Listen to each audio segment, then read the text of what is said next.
Que Notícias começa a exibir hoje uma série de entrevistas com os representantes dos poderes em Santa Catarina sobre a polêmica do repasse de recursos do chamado duodécimo. O governo do estado, vocês viram aqui, queria uma redução linear de 10% nos repasses, mas foi derrotado na Assembleia Legislativa. O nosso primeiro entrevistado é o Procurador-Geral de Justiça, chefe do Ministério Público Estadual, Fernando da Silva Comim. Acompanhe. Doutor, inicialmente, por que o Ministério Público não concordou ou discordou da proposta do governo de repasse, de redução de repasse linear de 10% do duodécimo para os poderes? Porque a proposta ela trazia três aspectos importantes que poderiam afetar a vida das instituições.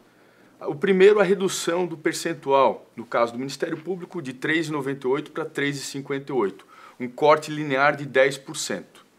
Segundo, uma modificação do conceito de receita líquida disponível, que é a base de cálculo do repasse dos poderes. E, por fim, por meio de um instituto que se chama desvinculação de receitas tributárias, se permitia a desvinculação da fonte 100, que é a fonte do repasse, para uma fonte 0,300, de até 30% dos recursos canalizados para a fonte 100, o que, em último caso, poderia levar a uma perda superior a 37% do orçamento do Ministério Público. Faltou diálogo por parte do governo do estado? Com o Ministério Público não houve um diálogo prévio, e tão logo nós tomamos conhecimento da proposta, nós agimos de maneira muito transparente. Se nós fôssemos monetarizar essa perda, no Ministério Público nós teríamos que extinguir de 63 até 141 promotorias de justiça, nós teríamos que suspender programas importantes como são as forças-tarefas dos GAECos, assim como os grupos anticorrupção que nós temos espalhados pelo interior do estado de Santa Catarina.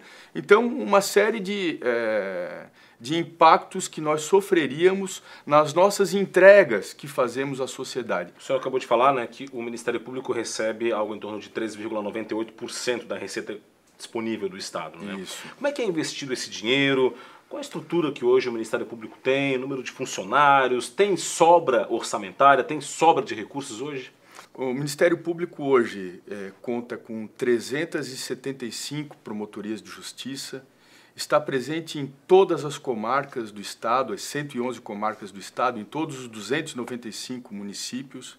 Nós dispomos de 464 membros do Ministério Público, 500 servidores efetivos e algo em torno de 900 ou 1.000 servidores comissionados espalhados pelo estado todo. Mas houve, por exemplo, no fechamento do ano passado, houve sobra orçamentária, algum recurso a ser devolvido para o estado? O Ministério Público de Santa Catarina, nos últimos anos, e eu vou apontar, por exemplo, nos últimos 5 anos, ele sempre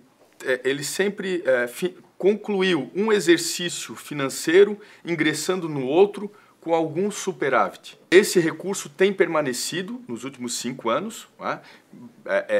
Ele variou de 15 até 30 milhões de reais. Não é cumulativo, portanto, que você deixa de um ano, não se soma o que vai deixar do outro. E isso decorre de ajustes que nós fizemos na nossa gestão. Nós suspendemos o pagamento de horas extras, nós suspendemos a concessão de funções gratificadas, ou seja, nós rezamos a nossa cartilha, nós fizemos o dever de casa. Existe uma possibilidade das sobras orçamentárias irem para um fundo estadual de saúde, como já foi proposto até por parlamentares, por deputados, enfim.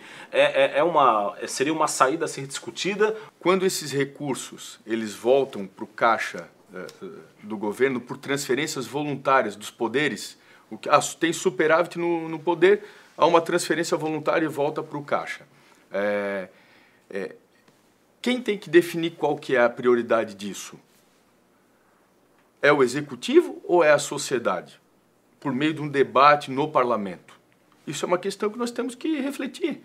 Por que o executivo não pode considerar, por exemplo, que hoje a principal prioridade do nosso Estado seria a quitação de uma dívida de 334 milhões na área da saúde, que colocou em risco, por exemplo, o trabalho que é realizado nas UTIs e no centro cirúrgico. Nós acreditamos que essa é uma solução a ser considerada. O senhor acabou de falar também no começo da nossa conversa sobre a forma de cálculo desse repasse do 10º, né? O governo hoje calcula em relação à receita corrente líquida disponível, mas a proposta do governo seria mudar essa base para orçamento. O Ministério Público defende qual dessas duas alternativas? Nós defendemos um modelo de 10º porque ele é um modelo justo. Todos contribuem para o crescimento do Estado. Logo,